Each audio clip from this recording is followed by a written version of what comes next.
আসসালামু আলাইকুম, welcome to my BCS voice. আজকে হচ্ছে 45 দিনের স্টাডি চ্যালেঞ্জের 21তম দিন। এটা হচ্ছে কয়েকদিন আগের ভিডিও। আমার আম্মু অসুস্থ থাকার কারণে না কয়েকদিন ঠিকমতো পড়তে পারছি, না ভিডিও বানাইতে পারছি, না টাইম পাইছি আমি ঠিকমতো। তো আমি সাহিত্যের জন্য একটা সাজেশন রেডি করছিলাম। এটা আমার কোচিংয়ের থেকেই পাওয়া সাজেশন বলতে গেলে। তো মধ্যযুগের কয়েকটা টপিক, শ্রীকৃষ্ণ কীর্তন, এরপরে আধুনিক যুগের পঞ্চপাণ্ডব, তিন বন্দ্যোপাধ্যায়, আরও কতগুলো গুরুত্বপূর্ণ সাহিত্যিক আছে যে 11 জন, ওই 11 জন। এরপর কয়েকটা বেছে বেছে নিছি আমি। আর ছিল মুক্তিযুদ্ধ বিষয়ক সাহিত্যগুলো আর সংবাদপত্রগুলো। তো যেমনটা কিছুদিন আগে 49তম বিসিএসের সার্কুলার দিল, স্পেশাল বিসিএসের শিক্ষা ক্যাডারের। তো এটার জন্য আসলে আমি মেন্টালি প্রিপেয়ার ছিলাম না। আর যখন সার্কুলারটা দিল তখন তো মনে হলো যে হ্যাঁ, এটা অনেক বড় একটা সুযোগ, কারণ লিখিত পরীক্ষার 1300 মার্কের পরীক্ষা দেয়াই লাগবে না, 200 মার্কের শুধু প্রিলি, এরপরে 100 ভাইবা, আর 100 হচ্ছে সাবজেক্টিভে, যেটা আমি এত বছর অনার্সে পড়ে আসছি। তো এটা তো একটা প্লাস পয়েন্ট ছিল, কিন্তু ডিমোটিভেট তখনই হয়ে যাচ্ছিলাম যখন মনে পড়তেছিল যে এখানে আমার যে সাবজেক্ট প্রাণীবিদ্যা, এখানে হচ্ছে শুধুমাত্র 15টাই পদ। তো এটা দেখে একটু ডিমোটিভেট হয়ে যাচ্ছিলাম। আরও ডিমোটিভেট হচ্ছিলাম কারণ আমার 47-এর প্রিপারেশনই অনেক নড়বড়ে। তার উপরে আমি 49তমর জন্য আশা করতেছিলাম, তা আবার 15টা পদে। তো একবার ভাবলাম যে হ্যাঁ, 2 মাসে 47 শেষ হয়ে 49-এর জন্য তেমন একটা টাইমও থাকবে না। আবার ভাবতেছিলাম যে এমনিতেও কোন পরীক্ষায় আমি একদম সারা বছর পড়ালেখা করছি, বলতে গেলে তো পরীক্ষার আগের কয়েকদিনই তো পড়ালেখা করি, ঠিক না? তো ভাবতেছিলাম যে এরকমই যদি চিন্তা ভাবনা করি যে 15টা পদ, তাহলে তো আর হবে না, মানে পরীক্ষা দেওয়ার আগেই ফেল করে কী লাভ। আর এনটিআরসিএতেও তো আমি জানতাম না যে আমি পাশ করবো। আমি তো তখনও ভাবছিলাম যে না, হবে না, আমি প্রথমবার দিচ্ছি।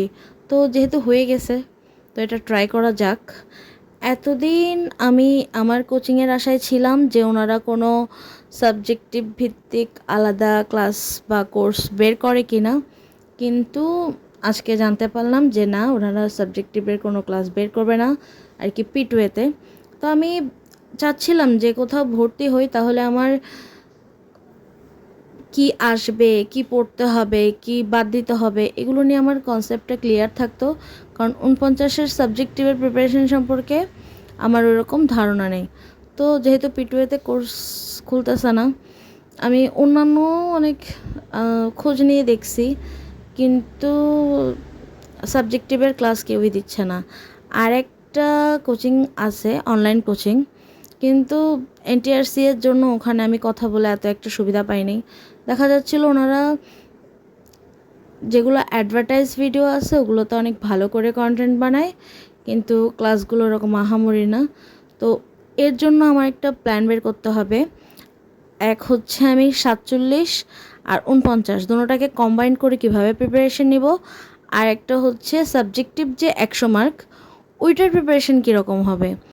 তো 47 বিসিএসকে বেশি প্রায়োরিটি দিব নাকি 49 বিসিএসকে বেশি প্রায়োরিটি দিব, সাবজেক্টিভ পড়বো নাকি জেনারেল পার্ট পড়বো, আবার 18 তারিখ থেকে আমার বাচ্চাদের এক্সাম আছে, ওদের সিলেবাস কীভাবে শেষ করব। যেহেতু অনেকগুলো স্টুডেন্ট, সবারই সিলেবাসগুলো আমাকেই শেষ করতে হবে। পরীক্ষা যেহেতু স্কুলে, আমার দায়িত্ব বেড়ে যাবে, প্রশ্ন করতে হবে, খাতা কাটতে হবে, রেজাল্ট বানাইতে হবে। আবার এটাও ভাবি যে একটা স্পেশাল বিসিএসের সার্কুলার আসছে, এটা কবে না কবে আসে, এটা একটা সুযোগ।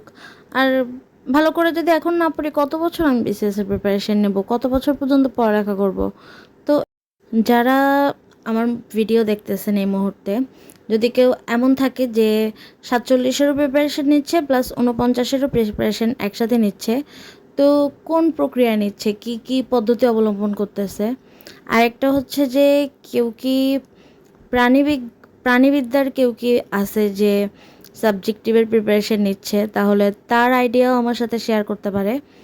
তো এই তো, শেয়ার করলে আমি একটা আইডিয়া পাবো যে কিভাবে এখন সামনে আগানো উচিত, দুইটা বিসিএসকেই টার্গেট করে। আশা করি সবাই সবার অভিজ্ঞতা বা মূল্যবান সুপরামর্শ শেয়ার করবেন আমার সাথে।